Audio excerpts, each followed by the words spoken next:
네. 자, 뭐가 왔냐면 우한 폐렴 바이러스에 대비하여 우리나라 재래시장에서 발견한 백신. 백신이 지금 발견 안 됐는데 발견됐다는 문자가 온 거라서 깜짝 놀란 거예요. 와, 그럼 드디어 이제 이 바이러스를 잡을 수 있나 했던데 이상하게 재래시장에서 발견했다는 거라서 이게 재래시장에서 발병해가지고 그럼 재래시장에서 뭐 나왔나?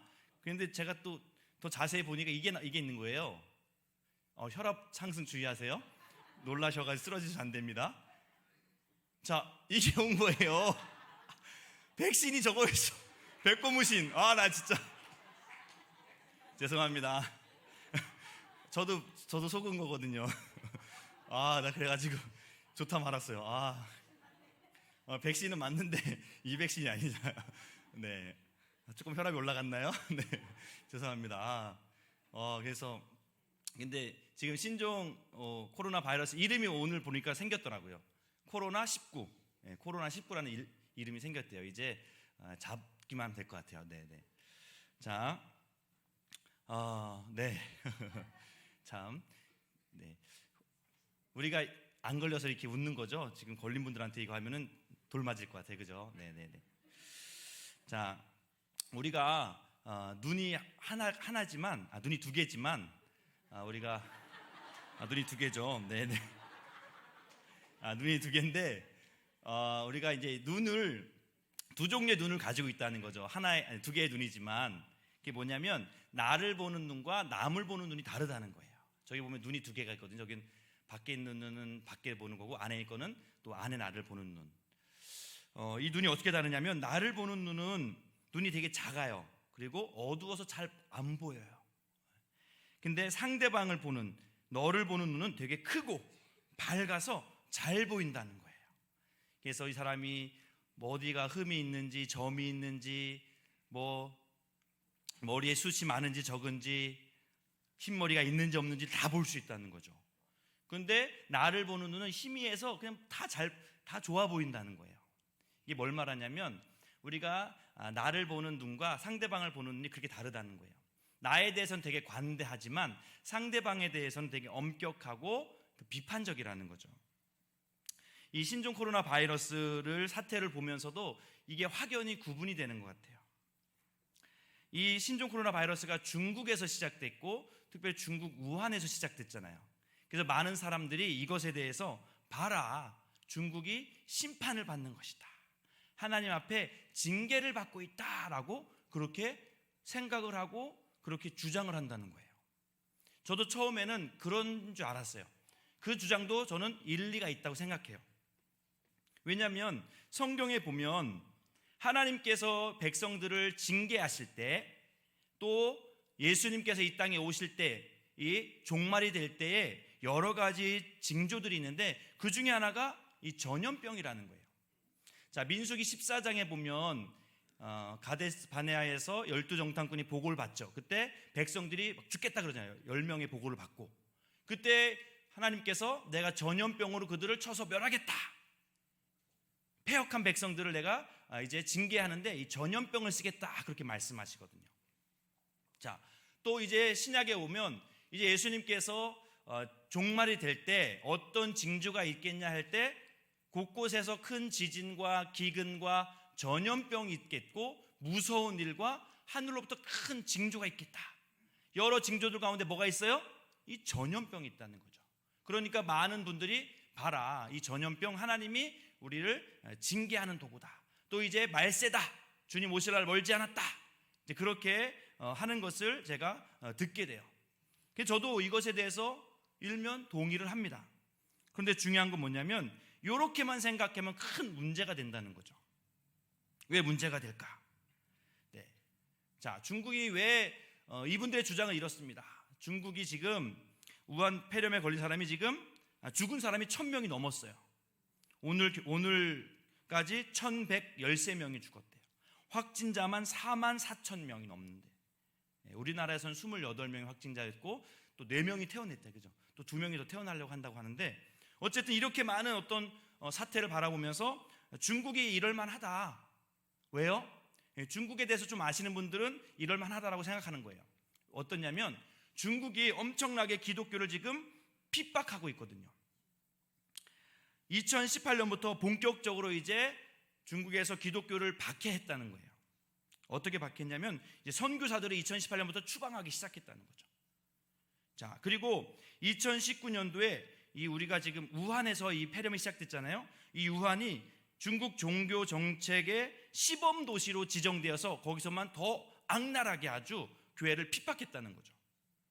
그래서 지하 교회를 강제로 폐쇄하고 십자가를 철거해버리고 예배당을 폭파시켜버리고 성경을 불태워버리고 교회마다 CCTV를 설치해서 감시하는 거예요. 그리고 교회 안에 중국 깃발을 달게 하고 시주석, 시진핑의 초상화를 걸게 하고 또 예배 순서 중에 정부를 선전하는 그러한 시간을 꼭 넣어야 된다는 거죠.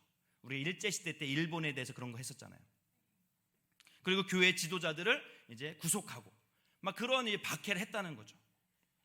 그렇기 때문에 중국이 하나님 앞에 지금 벌을 받는 거다.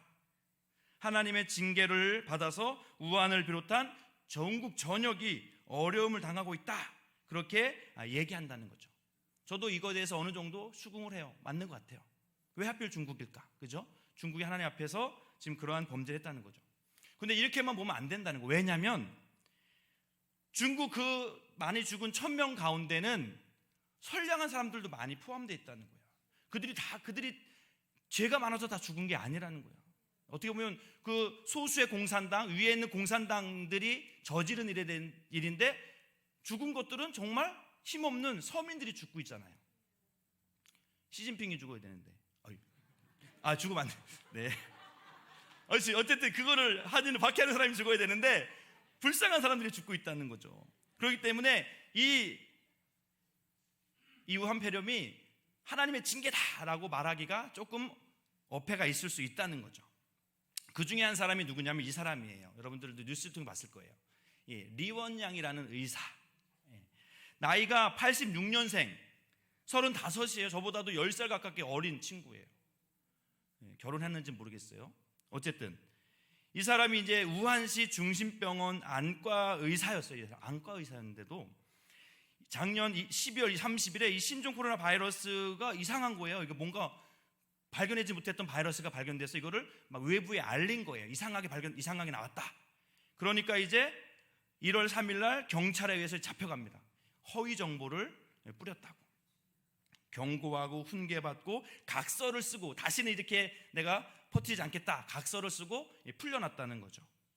자, 그렇게 풀려났는데 다시 그 사람은 병원으로 다시 간 거예요. 그래서 이 바이러스 걸린 사람을 연구를 하고 치료를 했다는 거죠. 그러다가 자기가 감염이 된 거예요.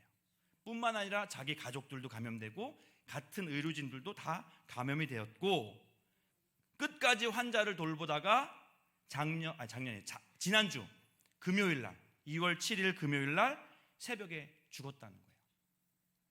자, 이 사람은 뭔 잘못이 있냐는 거예요. 그 환자들 너무나 불쌍히 여겨서 그들을 고쳐주려고 했던 건데 이 리원양이라는 의사가 왜 죽어야 되냐는 거죠. 우리가 이것이 하나님의 징계다. 하나님의 징계 때문에 이 신종 코로나 바이러스가 중국에 있었고 우한에 있었다라고 단정하기가 어려운 이유가 이런 일들 때문에 그렇다는 거죠. 자, 그런데 우리가 살아가다 보면 우리가 이해할 수 없고 납득할 수 없는 사건 사고들이 한두 개가 아니라는 거예요. 자, 그러면 우리는 이러한 사건 사고 속에서 하나님이 분명히 뜻이 계실 텐데 참새 한 마리도 하나님의 허락 없이 떨어지지 않는데 사람이 이렇게 많이 죽는데 하나님이 무슨 그러한 뜻이 있을까? 우리가 이러한 사건 사고를 통해서 어떤 하나님의 음성을 들어야 될까? 우리가 오늘 본문을 통해서 조금 한번 같이 살펴봤으면 좋겠습니다. 오늘 본문에 보면 1절부터 5절까지 두 가지 이야기가 사건이 언급되고 있습니다. 먼저 1절부터 3절까지의 말씀 보면 갈릴리 사람들이 예루살렘에 제사를 드리러 왔다가 빌라도 총독에 의해서 학살당하는 그러한 이야기가 나와요. 그래서 그 제단이 피로, 그 갈릴리 사람들의 피로 물들이는 그러한 사건이 있었다는 거죠. 자, 예루살렘은 남유다에 있잖아요. 갈릴리는 어디에? 북쪽에 있단 말이에요. 평소에는 이 사람들이 여기를 안 와요. 근데 왜 왔을까? 3대 절기 중에 하나였을 거예요. 큰 절기 중에 뭐 유월절이든 무슨 초막절이든 그 절기가 돼서 이제 남자들은, 유대인 남자들은 1년에 3번씩 성전을 가야 되잖아요. 그러니까 그런 큰 절기에 갔을 거란 얘기죠. 그때 마침 이제 빌라도가 군대를 보내서 그 갈릴리 사람들을 다 죽였다는 거예요. 왜 그랬을까? 성경에는 정확한 이유가 나오지 않지만 우리 주석을 찾아보면 이 정치적인 이유였을 가능성이 크다라는 거죠. 그때 당시에 갈릴리 사람들이 로마에 대해서 좀 더 적대적이었다는 거예요. 그때 당시에 이스라엘이 로마의 그런 지배를 받고 있었는데 이 남유다보다는 갈릴리에서 더 저항 운동이 더 강하게 일어났다는 거죠. 그래서 빌라도 총독이 때는 이때다, 이 갈릴리 사람들 다 죽여버려, 다 죽였다는 거죠. 자, 이게 뭘 말하는 거예요? 사람들이 범할 수 있는 윤리 도덕적인 악이라는 거죠. 한 사람이 잘못된 생각 가지면 어떠한 범죄들도 일어날 수 있는 거죠. 이 질문한 사람의 의도는 이 사람들이 왜 죽었을까? 그 원인을 이 사람들이 죄가 많기 때문에 죽었지 않았나? 그런 의도로 물어본 거예요, 예수님한테. 근데 예수님은 아니다 라고 대답을 하죠. 죄가 많아서 죽은 게 아니라는 거예요. 자, 두 번째 이야기도 비슷합니다.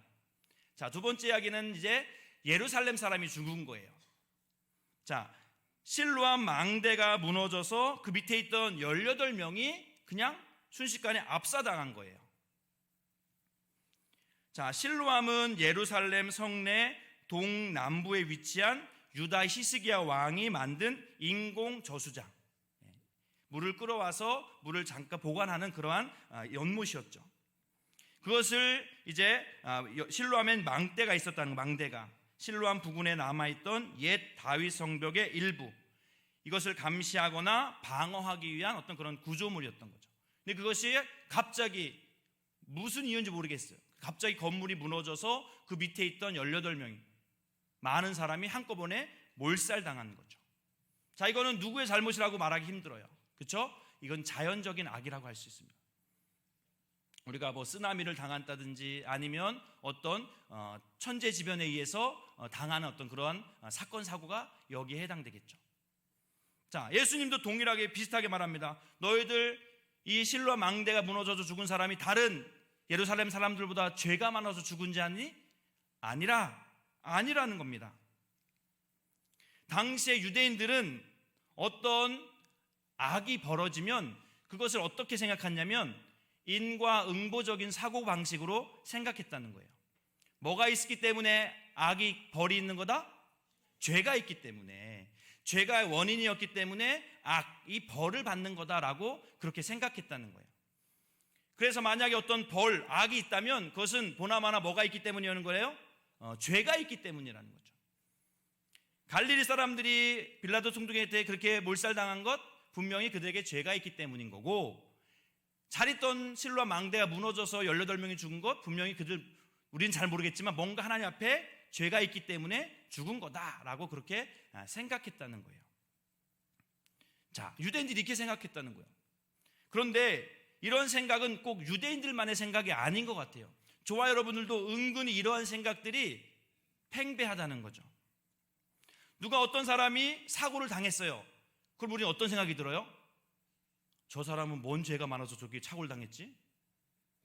뭔 잘못이 많아서 하나님 앞에 저렇게 벌을 받지? 라고 생각하는 게 우리가 첫 번째 갖는 생각이라는 거예요. 중국 우한에 그렇게 생기니까 중국이 뭔 죄가, 그렇지, 기독교 박해자들이 저렇게 벌을 받는구나 라고 생각한다는 거죠. 나는 사고 안 당했으니까, 나는 바이러스에 감염되지 않았으니까 나는 괜찮은 사람이야, 나는 하나님 앞에 의로운 사람이네 라고 우리가 생각할 수 있는 그런 잘못된 우월감을 가질 수 있다는 거예요. 자, 반대로 내가 만약에 그 질병을 당했어요. 내가 바이러스 확진자가 됐다. 그런 사람은 어떤 생각을 할까요? 내가 무슨 죄를 저질러서 내가 이런 벌을 받지? 다른 사람들은 멀쩡한데 왜 나만 이렇게 불행한 일을 당하지? 하면서 괜한 열등감에 빠진다는 거죠. 자, 인과응보적인 사고방식에 대해서 예수님이 아니라 그렇게 말씀하신다는 거예요.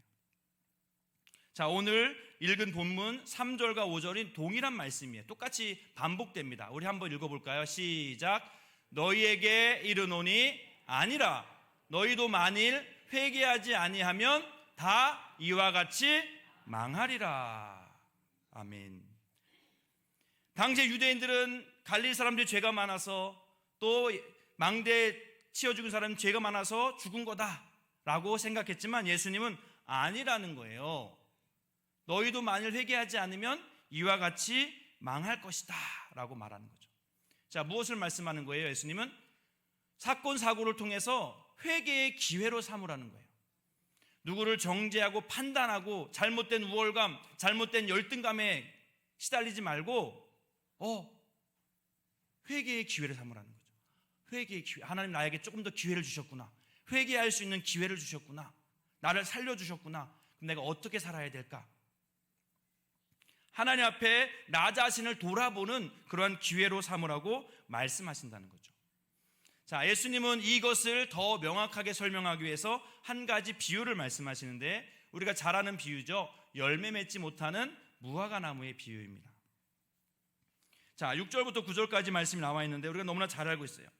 한 주인이 포도원에 무화과 나무를 심었습니다. 좀 의아하죠. 포도를 왜 심어야지 왜 무화과 나무를 심냐? 예, 그들은 다 그냥 밭이 다 포도원 밭이고요. 거기다 다 아무나 다 심었대요. 자, 그런데 심었습니다. 무화과 나무를 심었는데 3년 동안 열매를 구했는데 열매가 없었던 거예요. 그래서 그 주인이 과원지기한테 야, 저 나무 열매도 못 맺는데 다 찍어버려라. 괜히 땅만 버린다 라고 그렇게 명령을 하죠.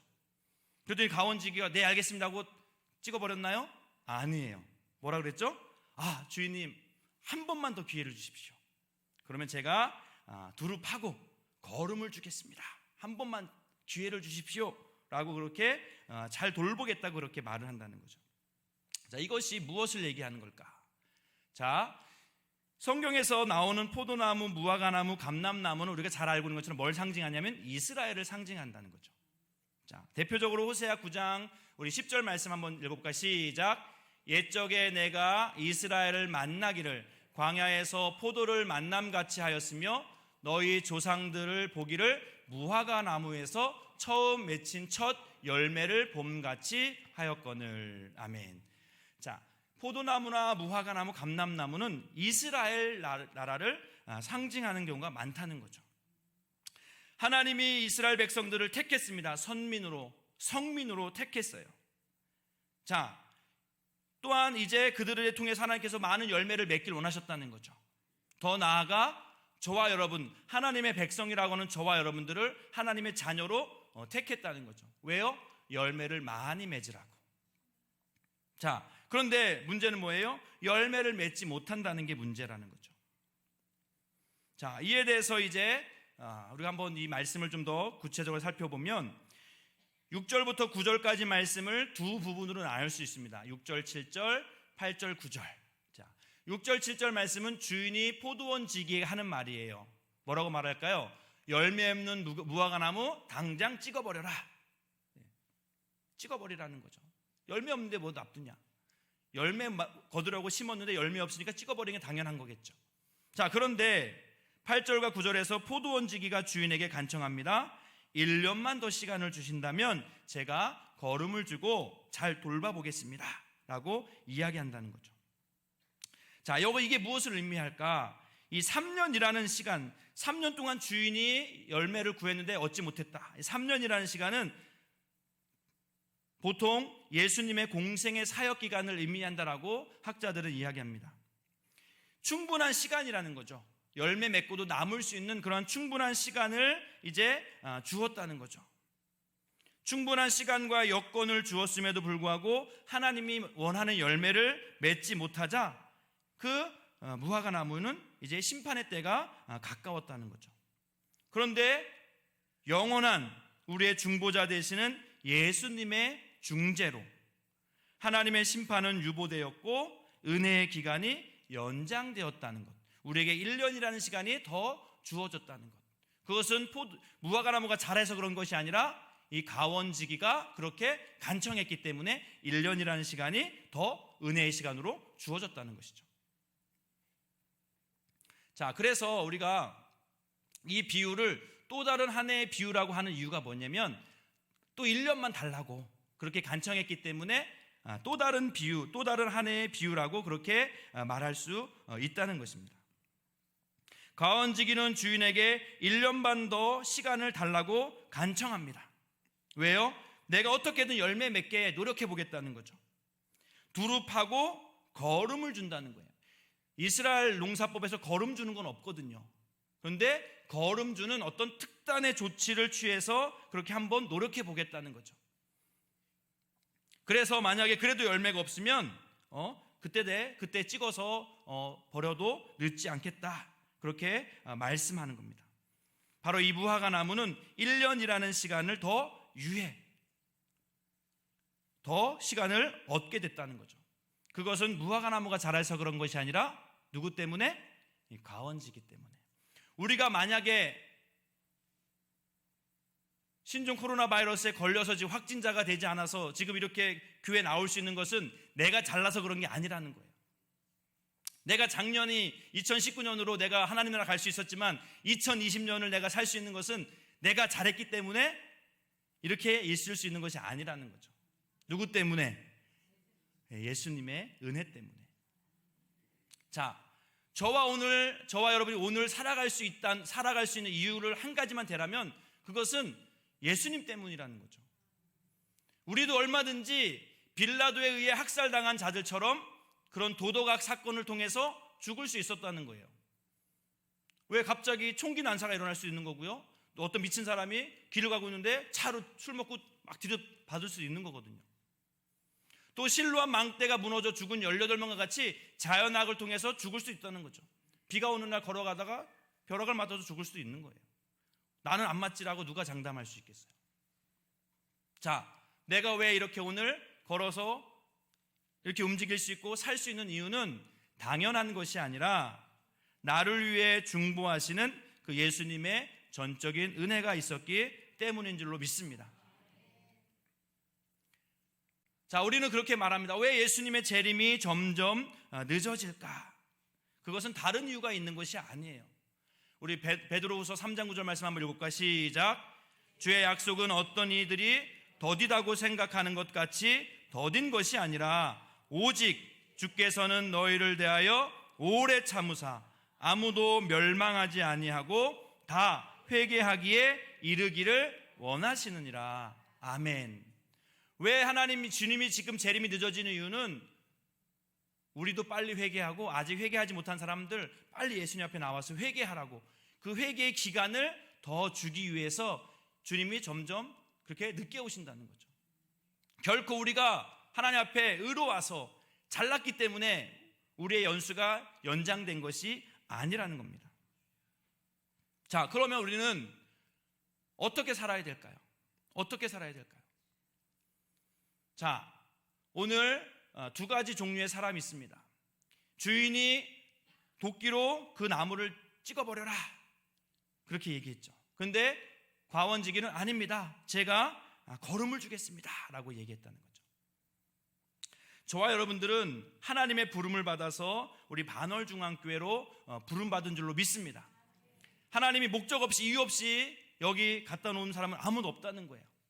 다 우리에게 크고 작을 수는 있지만, 내가 느끼기에 크고 작을 수 있지만 하나님이 주신 사명이 있다는 거죠. 각 목장에서 목자와 인도자로, 교회학교 교사로, 목장 선생님으로, 또 부서와 선교회로 우리 각자에게 하나님께서 맡겨주신 사명의 자리가 있다는 거예요. 때로는 내 맘처럼 사람들이 따라주지 않아서 너무 속상해요. 그냥 도끼로 나무 찍듯이 그냥 팍팍 패버리고 싶어요. 아우, 저 사람은 왜 저래, 안 되겠어, 너 당신 내년부터 이거 하지 마, 다 쳐버리고 싶죠. 정죄하기 쉽고, 정죄하는 것은 쉽고 아주 짜릿하고 스릴 있고 아주 통쾌해요. 그렇죠? 도끼질하면 얼마나 통쾌해요. 쫙쫙 갈라지면 얼마나 통쾌해요. 그런데 여긴 열매가 없다는 거예요. 피비린내만 나지 열매가 없다는 거예요. 자, 우리도 충분히 도끼에 찍혀서 죽을 수밖에 없는 그런 가망 없는 죄인이었다는 겁니다. 하지만 예수님께서 우리가 아직 죄인 되었을 때에 십자가에 피 흘려 죽으심으로 우리에게 천국의 영생을 허락해 주셨고 또 우리가 우리의 이 사명의 자리를 허락해 주신 줄로 믿습니다. 그렇기 때문에 우리는 어떠한 상황 속에서도 나에게 맡겨주신 그 사명의 자리에서 또 나에게 맡겨주신 영혼 끝까지 포기하지 않고 중간에 포기하거나 쳐버리지 말고 사랑의 걸음을 주고 기도의 걸음을 줄 때 거기서 하나님이 기뻐하시는 열매가 맺게 될 줄로 믿습니다. 저와 여러분들을 하나님께서 뜻이 계셔서 이렇게 하루 1년 연장해 주셨다는 거죠. 그에 합당한 열매를 맺을 때 주님 기뻐하시고 또 하나님께서 우리를 통해서 하나님 기뻐하시는 그러한 모습이 될 줄로 믿습니다. 저와 여러분들 오늘 살아가는 것 그냥 운이 좋아서 살아가는 게 아니라는 겁니다. 또 우리가 어떤 사건 사고를 통해서 사람들이 어떤 어려움을 당하는 거 보면서 판단하라고 그런 어려움을 주신 게 아니라는 거죠. 얼마든지 나도 오늘 갈 수 있는 그러한 죄인이지만 주님 우리에게 하루의 시간을 더 1년의 시간을 더 주셨다는 겁니다. 그 믿음 가지시고 그 소망 가지시고 정말 주님이 합당한 열매를 맺을 수 있는 저와 여러분들의 삶이 되시기를 주님의 이름으로 간절히 축원드립니다. 기도하겠습니다. 하나님 아버지, 그렇습니다. 하나님, 이 세상의 많은 사건과 사고 속에서 우리가 생각해야 될 것은 저 사람은 얼마나 죄가 많길래 저렇게 죽나, 나는 이 정도면 괜찮지라는 생각이 아니라 나도 충분히 저들처럼 죽을 수 있는 죄인이었지만 하나님이 예수님을 통해 우리를 생명을 살려주셨고 또 우리에게 또 다른 한 해를 선물로 주셨음을 기억하면서 나에게 허락한 이 사명의 자리에서 하나님 기뻐하시는 그러한 열매를 맺을 수 있는 저희가 될 수 있도록 인도하여 주시옵소서. 도끼로 찌르고 도끼로 쳐내는 것은 너무나 쉽고 간단하지만 열매가 없습니다. 걸음을 주고 파고 땀 흘리는 것은 눈물겹고 힘든 일이지만 분명히 그곳에 하나님의 은혜가 있고 하나님의 역사가 나타날 줄로 믿습니다. 나에게 맡겨준 사명의 자리, 나에게 맡겨진 그 직분의 자리에서 주님 기뻐하시는 열매를 많이 맺을 수 있는 저와 우리 모든 성도님 될 수 있도록 인도하여 주시옵소서. 예수님의 이름으로 기도하옵나이다. 아멘.